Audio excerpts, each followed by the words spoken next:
See, here's the thing. Oh, if you hear this, you don't ever need to know anything else ever, ever, ever, ever, ever, ever, ever, ever, ever. Oh, we're so excited to tell you this. But before we do, we're going to tell you something else. So don't forget that we're going to tell you this, because this is the most important thing that you're ever going to hear from us. So Esther was watching her grandson working on some long division. And he really is a good student. He wants to be a good student, and he really applies himself, and he's kind of excited that he's getting to do a little homework, because his big sister's been doing homework, and so now he's got some homework. So that means he's big, and he's sitting and he's getting frustrated because he can't get his problems right. And so his mother came to Esther, she was spending the night there, and said, can you show me how to do this long division thing? Because I want to show Luke, and I want to make sure that I remember how to do it. And Esther said, I think I can remember how to do it. And so she did it, and then they checked it on the calculator. Yeah, that must be how to do it, because we got the right answer. And so then Tracy went up to talk to Luke about it, and Esther can hear his frustration and his consternation, and he's trying and he's not getting it right. And then all of them realized he doesn't really know his times tables. Not really. He was sort of guessing at some of them. And so when you're sort of guessing at the timetables, you can't do the long division. And until he gets that, the rest of it is not going to be easy. And Esther laid there in bed that night, and she thought, oh man, this is just like understanding law of attraction. This is just like understanding these few basic things. This is just like understanding that law of attraction is responding to us, and that our emotions are telling us how we feel. This is just like understanding once a thought occurs, once a thought is recognizable and received, a good feeling thought is going to manifest into a good feeling manifestation. It's the law. And a bad feeling thought is going to manifest into a bad feeling experience. It's the law.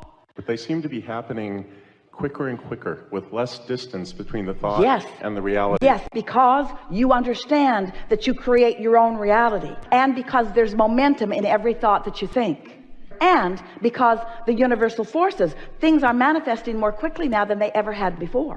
There's more current from your inner being about what's going on in your vortex, and there's more current in the mass consciousness about things that are unwanted. So the rich are getting richer faster, and the poor are getting poorer faster, and the sick are sicker faster, and the well are weller faster. In other words, the crevasse between wanted and unwanted is starkly realized, you see.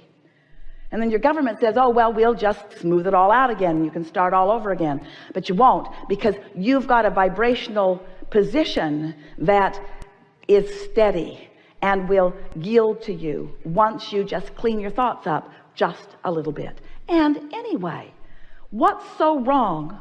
We've been saying to you for years that there are two ways to know what you're doing vibrationally. One is how it feels, and one is how it manifests. And the feeling is pre-manifestation, and the manifestation is post-manifestation. But what difference does it make if you are becoming a master? Step 4, we didn't tell you what step 5 is. Step 5 is not being mad at yourself for having a step 1 moment. Step 5 is realizing that contrast is going to always be part of the process. That it's how you clarify, and that it doesn't mean that you're not good at what you do, and it doesn't mean that you're not worthy. It means that you're clarifying. It means that you're putting more ingredients in. It means that you're making a more robust vortex. It means that you're going to have more desires that are coming out of it later. It means that you have longevity here in this physical experience.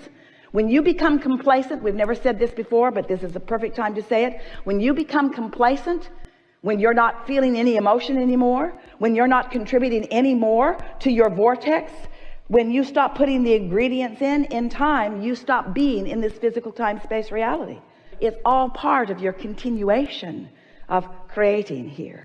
So the challenge is essentially just learning how to monitor and master our thoughts and our emotions. Yes, but what's an easier way of saying it? To care how I feel, and do something about it when I don't feel so good, and catch it at the earlier subtle stages.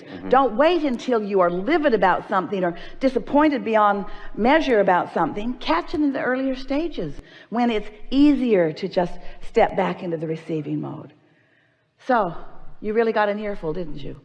And you were up to speed with most of it, every one of you. Recognizing the receiving mode, that's the times tables part of the mathematical equation that you're wanting to apply here in this deliberate creative process. If you get it, that negative emotion means that you are vibrationally opposed to your own desire, and positive emotion means you are in alignment with it, therefore you are in the receptive mode, therefore you are in the replenishing mode. Now you can go on to solve any mathematical equation that you will ever want to live in this time-space reality. If you get that, you've got it all. That's all you need to know.